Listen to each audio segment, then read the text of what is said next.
नमः गुरुभ्यो गुरुपादुकाभ्यो नमः परेभ्यः परिपादुकाभ्या आचार्य सिद्धेश्वर पादुकाभ्यो नमोस्तु सीतापति पादुकाभ्या। श्री सीताराम जी सरकार की जय, बागेश्वर धाम की जय, श्री बालाजी महाराज की जय, संत समाज की जय, सदगुरुदेव भगवान सन्यासी बाबा की जय। जय श्याराम, जय बागेश्वर धाम की। आप सभी आनंदित होंगे, प्रसन्नचित होंगे। हनुमान जी महाराज के चरणों में यही प्रार्थना है और बागेश्वर पीठ की ओर से यही आप सबको आशीर्वाद है। जय श्याराम। वर्तमान की कोरोना जैसी महामारी की भीषण विभीषिका को देखते हुए सावधानी रखना अतीव आवश्यक है और हरिनाम खूब जप करें, घर पर रहें, यज्ञ करें, भगवान नाम का जप करें एवं प्रभु का सिमरन करें। यही एक उपाय है, यही एक साधन है और यही सुरक्षा के लिए एक माध्यम है।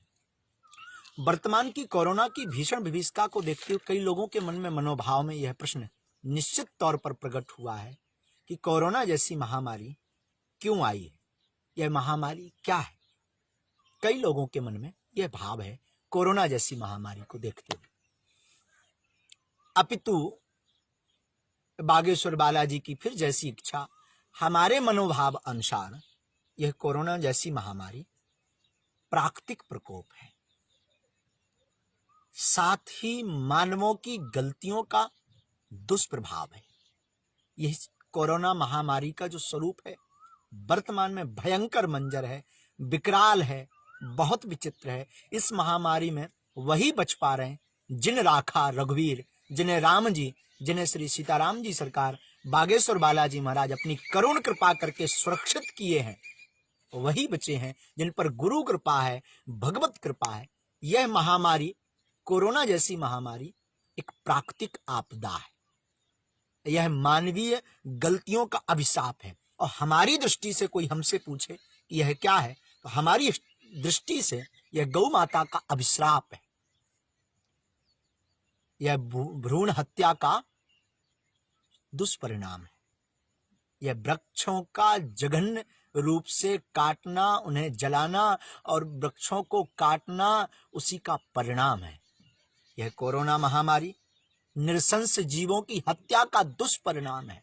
अनेक नृशंस जीवों की जो हत्या की उसका दुष्परिणाम है। ये गौ के साथ जो अत्याचार हुए, जो गति गौ माता की हुई, आज वही गति मानवों की हो रही है, संपूर्ण विश्व में हो रही है। गौ माता को मुसीका लगाया तो आज मानव मुसीका लगा करके घूम रहा। गौ माता को खूब पीटा बेवजह तो आज मानव भी गाइडलाइंस का पालन करवाने के लिए पुलिस के हाथों डंडे खा रहा। गौ माता रोड पर एक्सीडेंट में गिर गई, मर गई, कोई छूने वाला नहीं, कोई जलाने वाला नहीं। तो आज मानवों की भी वही गति है कि कोई अगर मर जाता कोरोना महामारी में तो कोई छूने वाला नहीं, कोई जलाने वाला नहीं है। ऐसी स्थिति मानवों की मेरी दृष्टि से गौ माता के कारण है। हमारी दृष्टि से पाश्चात्य सभ्यता का अनुकरण करने के कारण, दीप को छोड़ के, यज्ञ को छोड़ के, वेद को छोड़कर आजकल एसी रूमों में बैठ करके दीपों को जलाना बंद कर दिया। अपितु विज्ञान भी ऐसा कहते हैं कि एक घी के दीपक से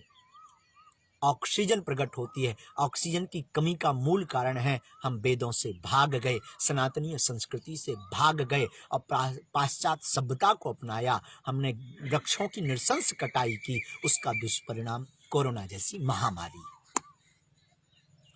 हमारी दृष्टि से कोरोना जैसी महामारी हृदय पर अगर हो, लंग्स पर हो, फेफड़ों में हो तो काबू पाई जा सकती है, पर यह भय के कारण, भय के माहौल के कारण लंग्स के साथ साथ यह दिमाग पर लोगों के बैठती जा रही और उसका परिणाम मृत्यु दर अत्यधिक हो रही है। इस महामारी में हम आप सबसे प्रार्थना करेंगे, घबराना नहीं है, बेचैन नहीं होना है, परेशान नहीं होना है, भयभीत नहीं होना है।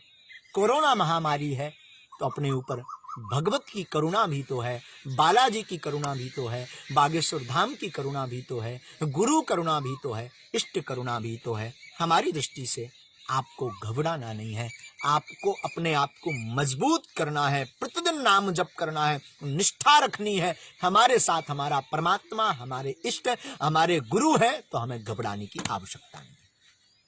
लेकिन इस महामारी ने हमें शिक्षा दी है कि हमें पुनः वापस वेदों की ओर लौटना है, हमें पुनः वापस प्राचीन पद्धति की ओर लौटना है, योग की तरफ लौटना है। हमारे प्राचीन आर्यों विद्वानों ने, आचार्यों ने दूर से नमस्कार करना सिखाया है। ये 2 गज दूरी पहले ही हमारे प्राचीन पद्धतियों में था। जब से ये हलो हाय आया, उसका दुष्परिणाम ये कोरोना जैसी महामारी का विकराल स्वरूप है। तो आओ लौटें वेदों की ओर। ऐसी महामारी में बागेश्वर धाम से जुड़े हुए, बालाजी से जुड़े हुए, राम जी से जुड़े हुए इष्ट जिनका मजबूत है, भगवती से जुड़े हुए, श्री युगल सरकार से जुड़े हुए, गुरु कृपा प्राप्त भगवत रसिक भक्तों को घबराने की किंचित मात्रा आवश्यकता नहीं, क्योंकि आपका इष्ट आपकी रक्षा करेंगे। ऐसा हमारा आत्मबल और विश्वास कई लोगों के निजी अनुभव के साथ हम आपको इस वीडियो के साथ बता रहे हैं। इस कोरोना जैसी महामारी में वायरस क्या है? डर ही वायरस है, विश्वास ही वैक्सीन है और सकारात्मक सोच ही दवा। मीडिया पर लगातार खबरें देखने के साथ साथ, लोगों की मौत का मंजर देखने के साथ साथ, भयावह स्थिति देखने के साथ साथ आपके हृदय में डर बैठ गया। मन के हारे हार है, मन के जीते जीत। ये मन के हारे हार के कारण ही आप भयभीत हो जाते और कई कमजोर दिल के लोग मौत को गले लगा लेते हैं। हमारी प्रार्थना है, घर बैठे, घबराएं नहीं, सावधानी रखें, नाम जप करें। ये दावे के साथ कह सकते, डर का वायरस हटा देंगे, विश्वास की वैक्सीन लगा लेंगे और सकारात्मक सोच की दवा आप प्रतिदिन रखेंगे तो कोरोना आपका कुछ नहीं बिगाड़ सकता, क्योंकि बागेश्वर बालाजी की करुणा भी तो है। ऐसी परिस्थिति में परमात्मा पर निष्ठा रखने वाले लोग कई कहते कि भगवान है अगर, तो ऐसा क्यों हो रहा? तो हम आपको पूर्ववत ही सावधान कर दें। इस महामारी के बारे में पूर्व आदि काल में भी बताया जा चुका है।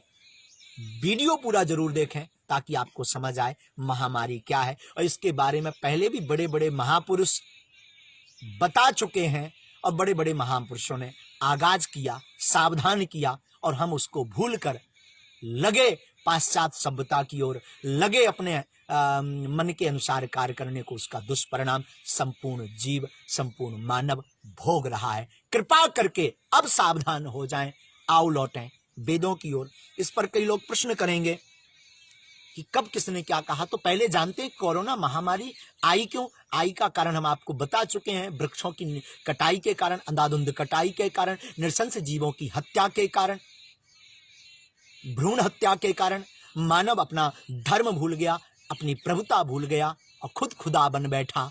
और आज उस परमात्मा ने थोड़ी सी क्या पूछ घुमाई, सबकी आंखें खुली रह गई। लोग पूछेंगे महामारी के बारे में पहले कब किसने बताया?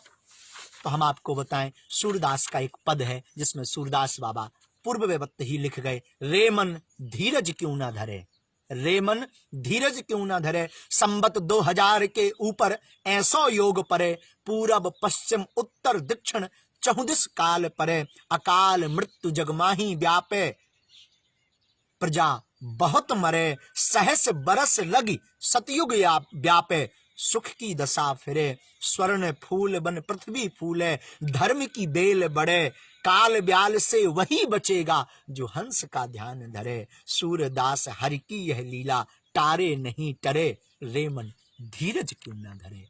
सूरदास बाबा उस वक्त की गतिविधियों को देखकर इस पद को लिख करके सावधान करते हैं कि महामारी में ऐसा 2000 संबत 2000 के ऊपर ऐसा योग पड़ेगा कि पूर्व पश्चिम उत्तर दक्षिण चारों दिशाओं में हाहाकार मचेगा, प्रजा बहुत में रहेगी, अकाल मृत्यु की मौत की गर्त में सब जावेंगे। ऐसा योग पड़ेगा, ऐसी स्थिति बनेगी, लोगों में त्राहिमाम होगी। इस महाकाल में काल व्याल से वही बचेगा जो हंस का ध्यान करेगा। हंस का तात्पर्य परमहंस परमात्मा, परमहंस गुरु, परमहंस सदगुरु, परमहंस इष्ट भगवती, अपने अपने इष्ट का जो ध्यान करेगा, उनकी संरक्षण में रहेगा, वही बचेगा। ये हम नहीं कहते, सूरदास बाबा का पद कहता है।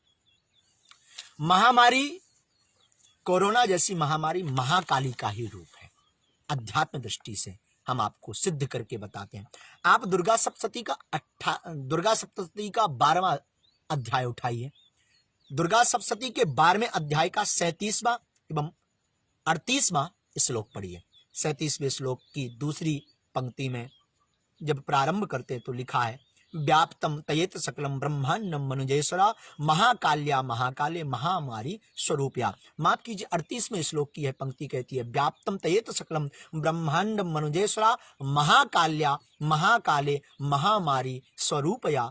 इसके आगे के श्लोक में 39वें श्लोक में लिखा सैव महाकाली सैव काले महामारी सैव सृष्टि भवत्यजा स्थितम करोति भूतानाम सैव काली सनातनी।